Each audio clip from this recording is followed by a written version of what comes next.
Bonjour à tous. Dans cette vidéo, on va travailler l'exercice 40 de la page 105. La question dit que pour tout n appartenant à n étoile, on considère la fonction fn définie sur R par fn de x égale à x3 plus nx moins 1. La première question, il nous faut démontrer que l'équation fn de x égale à 0, que l'équation fn de x est égale à 0, admet une solution unique, c'est-à-dire il existe un unique xn qui appartient au 0,1 qui vérifie cette équation. Voilà, donc on va utiliser la bijection. D'abord, dans la bijection, on doit montrer que fn est continu. Donc, la première étoile, on montre que f de n est continu. Donc, il paraît clairement que f de n est une fonction polynomiale. Donc, fn de x est continu dans cet intervalle et continue sur 0, 1.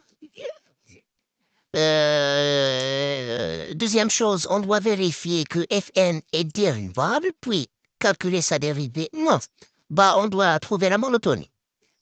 Le seul moyen de trouver la monotonie, c'est de calculer la dérivée. Donc, on va dire que fn de x est dérivable sur cet intervalle et on calcule fn' de x. Ça va être 3x au carré plus n qui est positive. Donc, fn, alors, fn de x est croissante. Le dernier on va dire que fn admet une bijection où on peut calculer l'image d'intervalle. J'essaie de calculer l'image d'abord. Donc, puisque fn est croissante, on garde le même ordre, mais on va calculer les limites. Limite en 0, limite en 1, qui est moins 1, n. N est supérieur à 0. Donc, il paraît clairement que 0 appartient à cet intervalle. Donc, on va fn de x est une bijection de 0,1 vers moins 1 n et 0 appartenant à moins 1 n. Donc, puisqu'elle est bijective et 0 appartient à cet intervalle, donc 0 admet un antécédent unique. Donc, on rappelle une bijection, c'est-à-dire on a deux intervalles, I, J, c'est-à-dire chaque élément de J admet un unique antécédent dans I. Donc, et 0 appartenant à moins 1. Donc, on va continuer, on va dire que fn, donc, fn de x égale à 0, admet une solution unique xn dans 0. C'est ça pour l'exercice. Pour la deuxième question, il nous demande de montrer que la suite xn est décroissante. Donc là, on a fn plus 1 de x est supérieur de fn de x, qui paraît clairement. Alors, voilà, on a fn de x égale à quoi? Égale à 0. Fn de x égale à 0. Quoi encore? Fn plus 1 de x plus 1 égale à 0. Donc, pour laisser la même fonction, je vais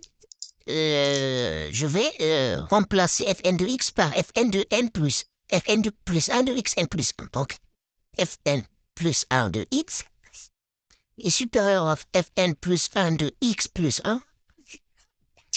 Donc, je vais entrer la fonction fn de x qui est croissante et on va trouver que xn, c'est xn là. Donc, xn est supérieur à xn plus 1.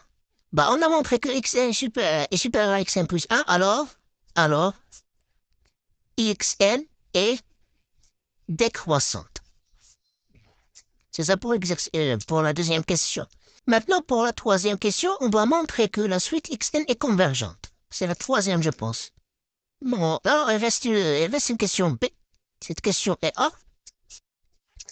Ou B, on va dire qu'on. Donc, on déduit que la suite est convergente. Donc, on a que xn est compris entre 0. D'après la question, alors, minoré par 0. Minoré par 0. Et on a une autre condition que xn est quoi? Est croissante. Et lorsqu'on a une fonction décroissante, lorsqu'on a une fonction décroissante et minorée, donc automatiquement cette fonction, cette suite est convergente. Donc xn est convergente. Il nous reste la troisième et la dernière. Pour la troisième et la dernière question, il nous demande de montrer que pour tout n appartenant à n3, xn soit inférieur à 1 sur n. Déterminer la limite de la suite x. Bah, il va être très difficile de la montrer par différence, car on n'a pas une expression pour xn, mais on a l'identité de xn. Que dit l'identité de xn? On a que fn de xn égale à 0. Donc, il paraît clairement qu'on doit démontrer, il paraît clairement qu'on doit démontrer que fn de 1, fn de x.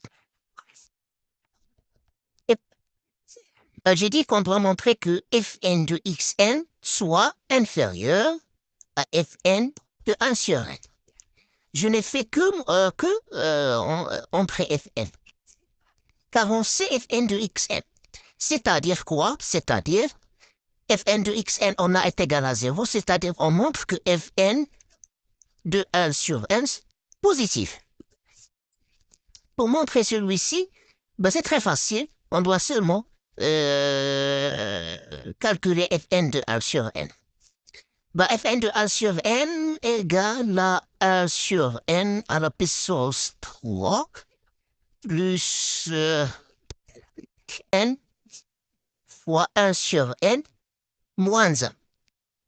Donc, celui-ci est égal à 1 et 1 moins 1, c'est 0, donc égal à 1 sur n à la puissance 3. Ça, c'est 3. Et celui-ci est positif. Alors quoi?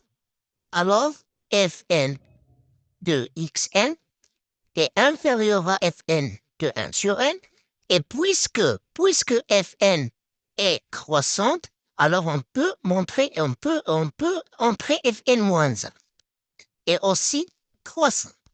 Alors fn moins 1 de fn de xn est inférieur à fn moins 1 de fn de 1 sur n, qui est xn inférieur à 1 sur n. Voilà, c'est ce qu'il faut démontrer.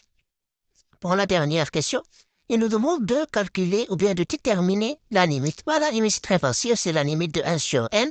Donc, la limite n de xn, c'est la limite de celui-là, égale à 0. Fin de l'exercice.